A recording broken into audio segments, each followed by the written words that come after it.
kan kita bawa mobilnya juga bakalan kurang konsentrasi kayak gitu kan. Nah, itu tuh seneng nih digangguin sama makhluk-makhluk tak kasat mata itu, katanya kayak gitu.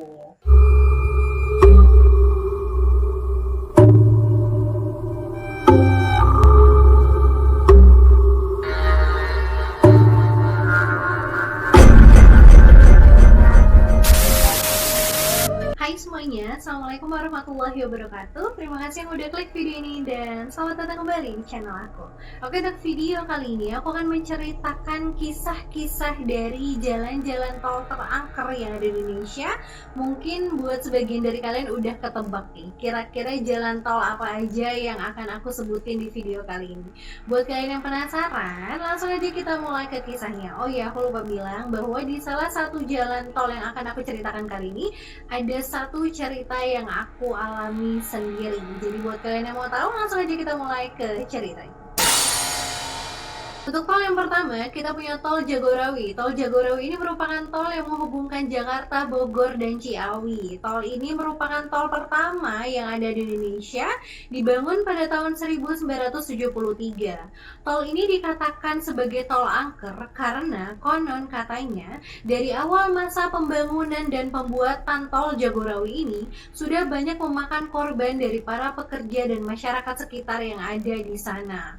Makanya orang-orang percaya nih bahwa masih banyak arwah-arwah gentayangan dari korban-korban yang menjadi korban di masa pembangunan dan pembuatan tol Jagorawi ini. Selain angker karena kepercayaan mereka tentang arwah-arwah gentayangan tadi, banyak juga nih pengendara yang mengaku bahwa ketika mereka sedang melintas di tol Jagorawi ini, mereka melihat ataupun sering sekali melihat penampakan mobil tua yang melintas sangat cepat di samping mobil mereka. Dan ketika mereka nih penasaran nih, siapa sih yang mengemudi mobil yang sangat-sangat cepat itu? Ternyata tidak ada pengemudinya. Mobil itu berjalan sendiri. Heran dong ya kan, itu mobil otomatis atau gimana gitu kan. Makanya beberapa orang yang melihat dan mengalami kejadian yang sama dengan mobil yang sama ini menganggap bahwa itu merupakan salah satu penunggu yang ada di tol Jagorawi itu. Menurut kalian gimana? Kalian percaya nggak sih sama cerita mobil tua dari tol Jagorawi ini? Komen di bawah ya. Terus selain tentang mobil tua yang melintas di tol Jagorawi ini, pengendara juga bersaksi bahwa ketika mereka sedang mengendarai mobil di tol Jagorawi ini, mereka sering sekali dikejutkan dengan penampakan seekor hewan yang tiba-tiba saja muncul di hadapan mereka atau di depan mobil mereka. Ya kalian bayangin aja ya, kalian lagi bawa mobil ya kan dengan kecepatan yang agak tinggi pastinya, namanya juga di tol ya, tapi bukan yang kayak ngebut-ngebut banget itu enggak, tapi kan enggak pelan-pelan juga. Kalau di tol kita jalannya pelan banget kayak menikmati suasana seperti di jalanan umum, itu mah bisa diklakson orang ya, mohon maaf ya kan. Nah, lagi bawa mobil ya kan dengan kecepatan yang cukup tinggi, tiba-tiba kalian dikagetin dengan ada hewan yang muncul tiba-tiba di depan mobil kalian. Entah itu hewan yang lewat lah atau nyebrang lah, atau tiba-tiba muncul aja udah di depan kalian. Itu kan bisa menyebabkan pengendara mobil itu kan banting setir ya, demi menghindari hewan yang ada di depannya ataupun kaget dan hilang fokus, hilang kendali gitu kan. Tapi kebanyakan dari mereka juga bersaksi bahwa ketika mereka melihat kembali hewan yang ada di depan mobil mereka, hewan itu menghilang begitu aja. Jadi hewan itu gak ada. Pas mereka berhenti itu masih ada hewannya ya kan, mereka kayak kaget sedikit terus pas ngelihat lagi hewannya udah nggak ada. Loh, kemana itu hewannya ya kan, mau hilang mau lari juga kemana, kok cepet banget ngilangnya gitu loh. Dan kejadian yang dialami oleh beberapa pengendara ini juga mereka yakini bahwa itu merupakan salah satu penunggu juga dari tol Jagorawi ini. Bahkan ya, orang-orang ataupun pengendara yang lewat di tol Jagorawi ini harus sangat mewaspadai kilometer 13, 26, 39, dan 52 serta kelipatan 13 deh pokoknya. Itu harus sangat hati-hati banget kalau lewat di kilometer segitu kalau di tol Jagorawi katanya gitu. Tapi aku kurang tahu juga nih kenapa. Mungkin ada mitos-mitos yang tersebar ya tentang kilometer-kilometer itu. Tapi kan mau di kilometer manapun, mau di tol manapun, kita harus tetap hati-hati dan jangan terlalu ugal-ugalan banget lah bawa mobilnya, walaupun jalannya plong gitu kan, karena kan menghindari juga kecelakaan yang akan terjadi atau sesuatu yang buruk yang bakal terjadi sama kita, ya kan? Nah, ini juga ada nih kejadian kecelakaan di tahun 2019 lalu, di mana menewaskan 3 orang di tempat kecelakaan itu. Nah, salah satu wanita yang katanya dia bisa melihat makhluk tertentu, seperti ya bisa dibilang Indi, itulah, ngerti kan kalian?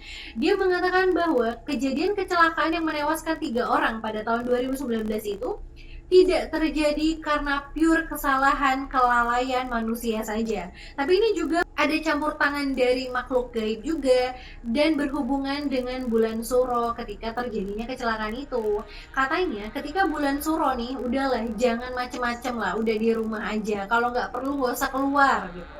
Kalaupun keluar dengan niat yang baik, jangan niat yang aneh-aneh. Terus dengan mood yang baik juga, dengan suasana yang baik juga. Jangan lagi emosi, lagi marah-marah, terus malah pergi keluar. Nah itu jangan, katanya kayak gitu. Karena makhluk-makhluk penunggu tol Jagorawi ini katanya sangat senang sekali mengganggu orang-orang yang sedang dalam keadaan marah, moodnya nggak bagus. Karena kan kalau lagi marah, emosinya nggak terkendali kan kita bawa mobilnya juga bakalan kurang konsentrasi kayak gitu kan. Nah itu tuh seneng nih digangguin sama makhluk-makhluk tak kasat mata itu, katanya kayak gitu. Dan hantu ataupun penunggu yang menunggu tol Jagorawi ini katanya adalah sesosok laki-laki dewasa dan anak kecil yang sangat-sangat usil. Saking usilnya, penunggu dari tol Jagorawi ini akan sangat suka sekali mengganggu pengendara mobil yang lewat di sana dengan cara melempari batu lah ke mobil-mobil mereka atau melempari sesuatu untuk mengganggu dan menghilangkan konsentrasi pengendara. Termasuk memecahkan ban dari mobil pengendara itu yang bisa menyebabkan hilangnya kendali dan terjadilah amit-amit nih kecelakaan lalu lintas, kecelakaan di tol Jagorawi itu, katanya seperti itu. Menurut kalian nih, semua yang aku ceritain di tol Jagorawi ini, mobil tua, terus hewan yang tiba-tiba ada muncul di depan mobil pengendara yang lewat di tol Jagorawi, serta wanti-wanti waspada di kilometer-kilometer tertentu, dan apa benar sih kalau kecelakaan tahun 2019 itu ada sangkut pautnya dengan makhluk gaib?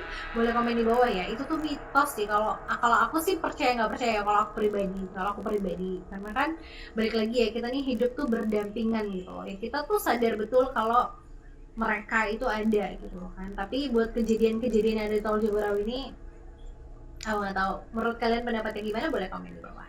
Kita lanjut aja ke tol yang kedua.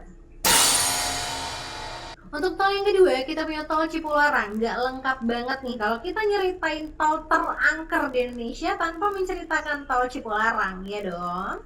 Buat kalian yang udah sering banget nih lewat tol Cipularang, kalian punya kisah-kisah menarik gak sih? Atau kisah-kisah horor yang kalian alami sendiri? Boleh cerita-cerita di bawah ya. Tol Cipularang ini merupakan tol yang menghubungkan Jakarta dan Bandung.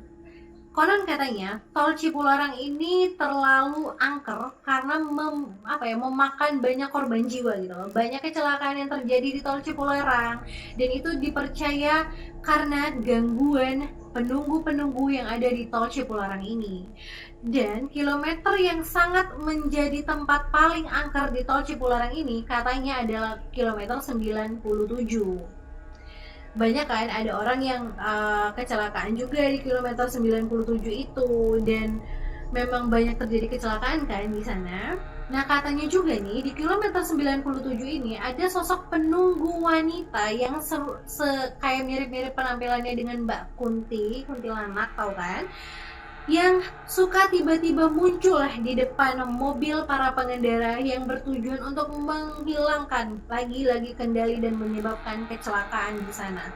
Ya gimana nggak kecelakaan ya, lagi bawa mobil nih dalam kecepatan yang agak ngebut gitu kan, tiba-tiba ada penampakan depan mukanya, itu mah bisa langsung banting setir kan, itu tuh yang nyebabin kecelakaan, dipercayanya kayak gitu. Terus ada juga nih cerita tentang pada awal proses pembangunan tol Cipularang ini, konon katanya banyak para pekerja yang bersaksi bahwa mereka diganggu oleh sesuatu yang tidak terlihat, dan ada beberapa pekerja juga yang kesurupan akibat dari gangguan dari makhluk-makhluk ini gitu loh. Terus nih, yang ketiga ini ada cerita dari seorang wanita yang malam-malam pergi sendirian ke Bandung. Dia mengatakan bahwa kejadian supranatural ini dialaminya dari kilometer 80 sampai ke kilometer 100 gitu. Nah, perempuan di sini kita sebut aja Mbak Nana, dan laki-laki yang mau diteleponnya ini namanya Mas Panji ya. Jadi Mbak Nana ini malam-malam itu nelpon si Mas Panji ini ya kan, waktu dia mau jalan ke Bandung nih, karena dia ngerasa ada yang gak beres nih sama mobil dia waktu itu. Ring ditelepon lah ke Mas Panji kan, terus Mas Panji ngangkat nih, iya kenapa nak, tumben nelfon malam-malam. Terus Mbak Nananya ngomong, kata Mbak Nananya, Jinji kenapa ya, kok alarm seatbelt aku bunyi terus nih dari tadi, kata Mbak Nana. Ya Mas Panji mah santai aja kan jawabnya, oh ya kalau itu mah lo pakai seatbelt ya nak, jangan nggak pakai seatbelt, alarm seatbelt kan sensitif, pakai aja, kalau nggak lo pakai ya makanya itu bunyi, kata si Mas Panjinya. Terus Mbak Nana langsung jawab dong, apaan sih lo gitu kan, orang aku udah pakai kok gitu loh, gue terserah pokoknya itu ya, gue udah pakai di seat beltnya dari awal gue mau berangkat ke Bandung, kata si Mbak Nana ini ya kan. Nah terus Mas Panji bilang, oh berarti mungkin seat belt kursi sebelah lo, nah katanya mungkin lo di kursi sebelahnya naruh barang berat nih, jadi seakan-akan sensor seat beltnya itu ngerasa kayak ada orang di sebelah kiri kursi lo gitu kan. Ngedenger ini Mbak Nana masih santai dong jawabnya, enggak lah mana ada, gue gak bawa apa-apa, di sebelah kiri kursi gue gak ada apa-apa Ji, kata dia kayak. Terus akhirnya ketika mendengar penjelasan dari Mbak Nana dan Mas Panji ini diem-dieman, kayak tiba-tiba kayak diem-dieman seketika gitu, dan menyadari sesuatu. Kalau memang sensor alarm itu berbunyi karena ada sesuatu yang duduk atau ada barang berat yang ada di kursi sebelah Mbak Nana, sementara Mbak Nana mengatakan bahwa di sebelahnya itu tidak ada apa-apa, ya kan? Berarti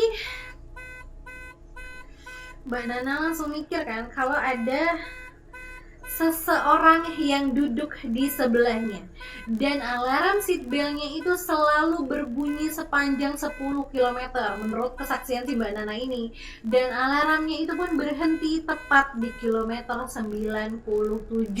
Nah, kalau menurut kalian gimana? Itu alarmnya yang rusak kali kan, atau error kali ya kan? Atau memang ada sesuatu yang duduk di sebelahnya Mbak Nana? Dan lagian kenapa harus tepat banget sih matinya di kilometer 97, ya kan? Menurut kalian gimana? Komen di bawah ya.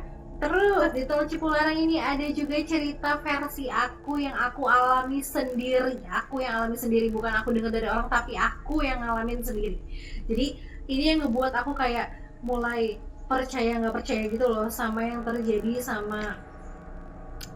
Duh, belepotan kan langsung ngomongnya, langsung kayak keinget gitu. Apa ya? Tadi mau ngomong apa? Buat aku percaya nggak percaya sama apa yang dialami orang-orang di tol Cipularang ini gitu loh. Jadi ceritanya waktu itu kayaknya sih mau pulang ya dari Bandung ke Jakarta atau dari Jakarta mau ke arah Bandung. Lupa waktu itu, pokoknya aku lupa mau kemana atau dari mananya. Pokoknya lewat tol Cipularang gitu ya. Sekitar jam 12, jam satuan lah. Jadi saat kita tuh konvoy ceritanya, kayak rame-rame sekeluarga gitu, dan di dalam mobil itu aku sama sepupu aku yang kecil juga, terus ada yang bawa mobilnya sama om aku di depan ya kan. Terus ketika aku nih sama sepupu aku lagi tidur ya kan, lagi enak-enaknya tidur, ada yang ngebangunin aku tiba-tiba, dan pas aku bangun itu aku ngedenger ada suara kayak suara musik yang aku nggak inget sih suara musiknya tuh gimana, pokoknya tuh kayak ada suara irama musik gitu yang aku denger. Aku tuh kayak kegerak gitu buat ngeliat ke sebelah kiri tapi agak belakang gitu loh. Nah pas aku ngeliat ke sebelah kiri agak belakang itu, aku ngeliat ada angkot merah yang terang banget, dan di dalam angkot merah itu kayak banyak orang gitu loh. Pertama kan aku nggak terlalu ngeh ya, aku ngeliatin aja, dan aku tuh yakin, bener-bener yakin waktu itu suara yang aku dengar itu berasal dari angkot merah itu gitu loh. Pas aku ngeliatin kan, saking terangnya lampunya tuh kayak warna merah, nggak tau deh, merah ada putihnya atau merah aja, pokoknya terang banget dan merah banget gitu angkotnya kelihatannya pas di aku itu gitu kan. Pas aku lihat lagi, ternyata yang ada di dalam angkot itu adalah sekumpulan atau sekeluarga, atau gimana nih ngomongnya ya, pocong. Aku ngeliat pocong. Dan pas pertama ya, aku ngeliatnya tuh kayak itu beneran gitu loh, atau cuman kayak orang pakai kostum doang. Tapi aku lagi-lagi nginget kan, itu udah di atas jam 12 malam dan kok ada angkot merah di tol Cipularang. Pertama aku mikirnya tuh kan kayak gitu kan, terus mereka itu diem aja gitu loh. Dan ya aduh, aku takut sih. Mana aku filmingnya ini jam 3 subuh, asal kalian tahu aja ya, asal kalian tahu aja nih ya. Pas aku ngeliat lagi ya, bukan ngeliat lagi sih, kepala aku itu nggak bisa noleh ke sini. Jadi kayak kepala aku tuh kayak ketahan gitu, dan aku nggak bisa teriak, aku nggak bisa ngomong, aku nggak bisa, lidah nih kelu apa-apa gitu. Apa sih bahasanya, pokoknya nggak bisa ngomong, nggak bisa buka. Aku cuma nyetul kayak sepupu aku yang di sebelah doang, tapi boro-boro bangun, gak ada yang bangun. Sumpah aku ketakutan banget waktu itu. Dan pas aku ngeliat, sumpah ya Allah, aku gak bohong ya, demi Allah ini mah, itu muka ininya ya serem banget, bener-bener serem banget dan hancur banget banget banget banget banget banget banget banget banget banget. Aku ya, emang dia itu nggak ngelihat aku, mereka nggak ngelihat aku, cuman aku ngelihat kan, walaupun satu doang. Dan aku nggak bisa, sampai aku tuh, kepala aku tuh ngikutin mobil mereka lewat gitu loh. Yang awalnya tuh mereka di belakang kan, ini kan mobil-mobil yang aku naikin nih, nah ini mereka nih di belakang kan, sampai lewat kayak gini tuh, sampai aku kayak gini, terus kayak gini, kayak gitu doang. Dan pas depan hilang, hilang gitu aja di penglihatan aku ya, di penglihatan aku waktu itu hilang. Dan pas itu aku baru bisa ngomong, tapi bukan ngomong sih, aku nangis doang, nangis. Terus ternyata baju aku udah keringetan, udah basah kuyup. Dulu kan aku belum pakai hijab ya waktu tahun-tahun segitu, jadi masih kayak basah kuyup gitu rambutnya. Akhirnya dikasih minum, disuruh baca doa, dielus-elus sama suku-suku aku kan, kayak baca doa, diomongin segala macem. Dan akhirnya aku nanya dong sama yang di depan, sama suku-suku aku, kalian ngeliat gak apa yang aku lihat? Kalian ngedenger gak apa yang aku denger? Dan jawaban mereka, enggak. Hanya aku yang ngedenger musiknya, hanya aku yang ngedenger iramanya, cuma aku yang ngelihat mereka. Dan angkot itu mencolok banget, terang banget, mustahil lah kalau misalnya nggak lihat sama orang yang di depan yang lagi bawa mobil tuh, nggak mungkin kan kalau memang itu. Tapi nggak tahu lah, itu pengalaman yang sangat-sangat gak bisa aku lupain. Sampai ya Allah, sampai bener-bener basah kuyup coba, saking nggak tahu lah, aku sampai kayak aduh ya Allah, jangan sampai lagi, jangan sampai. Itu yang ngebuat aku berpikir bahwa ya memang mereka ada kan, memang mereka tuh ada gitu loh. Tapi aku nggak tahu sih apakah itu hanya orang-orang yang berpakaian kostum iseng aja malam-malam lewat di Cipularang kayak gitu, atau gimana. Menurut kalian gimana cerita aku yang itu? Boleh komen di bawah ya. Terus yang terakhir, langsung aja kita pindah tol yang selanjutnya aja. Untuk tol yang selanjutnya kita punya tol Pantura. Tol Pantura ini merupakan tol yang menghubungkan Jawa Barat, Jawa Tengah, dan Jawa Timur. Tol Pantura ini disebut juga sebagai tol tengkorak karena katanya banyak sekali menelan korban jiwa. Saking banyaknya nama tolnya sampai tol tengkorak. Coba deh kalian bayangin ya kan. Terus katanya ada jalur yang sangat-sangat angker nih di tol Pantura. Nama jalur itu adalah jalur ke Subang Ciasem. Buat kalian yang sudah pernah lewat tol Pantura mungkin, atau pernah lewat jalan dari Subang ke Ciasem, boleh nih komen di bawah kalau kalian punya cerita-cerita atau pengalaman-pengalaman horor yang kalian alami di tol Pantura ini. Nah, konon katanya juga tol Pantura ini penunggunya adalah sesosok wanita seperti Mbak Kun lagi, yang rambutnya panjang terjuntai sampai bawah dan mempunyai wajah yang sangat-sangat mengerikan dan sangat-sangat menyeramkan. Hancur gitu loh wajahnya katanya. Tapi yang membedakan Mbak Kun yang di tol Pantura dan Mbak Kun yang di tol Cipularang adalah, kalau Mbak Kun yang di Cipularang kan muncul tiba-tiba di depan orang kan, ngagetin buat sampai ngilangin kendali dan kecelakaan. Nah, kalau Mbak Kun yang ada di tol Pantura ini tidak muncul tiba-tiba, tapi dia katanya itu berdiri saja di pinggir jalan nggak tahu deh di jalan mana ya, pokoknya di sepanjang tol Pantura itu dia berdiri aja di pinggir jalan sambil melihat dengan tajam kepada pengendara-pengendara yang lewat. Mohon maaf, sampai sini mohon maaf dulu nih ya. Kita aja kalau dilihat dipelototin orang gitu kan, disini-sini orang, kita juga mikir ya kan, kita juga rada takut gitu loh. Ini hantu, ini Mbak Kunti yang ngelihat kayak gitu ya. Apa nggak lari ya, kalau seandainya bisa turun dari mobil terus lari aja nembus tol sampai ujung, dilakuin kali kan saking takutnya. Terus ada juga nih cerita yang mengatakan bahwa tidak hanya Mbak Kun yang penunggu di tol Pantura itu, tapi ada juga Poci ya. Aduh, Poci lagi, Poci lagi, Poci lagi. Poci ini hanya muncul di Jalan Lingkar Pemalang yang ada di tol Pantura itu. Jadi kayak khusus Jalan Lingkar Pemalang aja gitu loh. Tidak hanya ada Poci saja, ada kesaksian dari seorang supir truk yang bersaksi bahwa ketika dia sedang mengendarai sopir truk, dia ngelihat nih ada batu besar di sisi jalan, dan ketika dia melihat batu besar itu seakan mendekat, terus mendekat ke arah dia. Dan ketika semakin ngedekat nih posisi dia, kan dia kan maju terus nih bawa truknya, batu itu semakin ngedekat ke dia, dia melihat bahwa batu raksasa itu lompat ke arah truk dia yang membuat si supir ini membanting setir dan kecelakaan lah di tol Pantura ini. Tapi untungnya alhamdulillahnya si supir truknya masih selamat.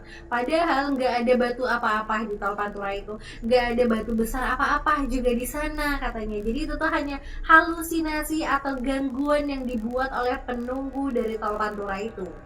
Ada lagi nih pengemudi yang mengatakan bahwa ketika mereka mengendarai mobil nih di tol Pantura, mereka melihat ada sesosok kakek-kakek yang berjalan di pinggiran jalan tol Pantura, dan ketika mereka mengamati dengan sangat-sangat apa ya, cermat gitu ya, ngeliat kok kakek-kakek ini jalan sendirian gitu kan di tol malam-malam pula misalnya. Mereka mengatakan bahwa ternyata kakek ini tidak berjalan kaki, alias kakinya nggak napak tanah, alias kakek ini melayang. Kakek ini melayang. Ya mohon maaf nih ya, kalau kita ngeliat kayak kakek kan yang awalnya kayak kasihan gitu kan, aduh kayak kasihan banget nih jalan misalnya di pinggir jalan tol sendirian ya kan, pengen dibantuin, tapi kalau pas dilihat-lihat kakeknya nggak napak tanah juga ya mohon maaf gitu ya, kayak mohon maaf banget, bukannya nggak mau bantuin kita nih ya, daripada kita tegang pas numpangin kakeknya misalnya ya kan. Nih menurut kalian nih, dari 3 cerita tol-tol yang aku ceritakan tadi, tol mana sih yang menurut kalian paling angker, atau tol mana nih yang punya penunggu atau cerita-cerita horor yang paling menyeramkan? Atau di antara kalian yang nonton udah pernah punya pengalaman mengerikan, menyeramkan, atau pengalaman supranatural lainnya yang ada di tol? Boleh komen di bawah deh, nggak harus deh pengalaman dari 3 tol ini. Oke, segitu dulu videonya. Gimana menurut kalian tentang tol-tol yang ada di Indonesia? Apakah kalian percaya atau enggak? Boleh komen di bawah ya. Terima kasih yang udah nonton sampai habis. Jangan lupa like videonya kalau kalian suka. Komen juga di bawah nih ide-ide saran apa lagi nih buat video aku selanjutnya. Jangan lupa subscribe channel aku. Ya, yang belum subscribe, ayo di subscribe please, di subscribe ya. Jangan lupa nyalain tombol notifikasinya juga supaya kalian gak ketinggalan sama updatean terbaru dari channel aku. Follow juga Instagram aku Tasya Firdaus. Terima kasih, dadah.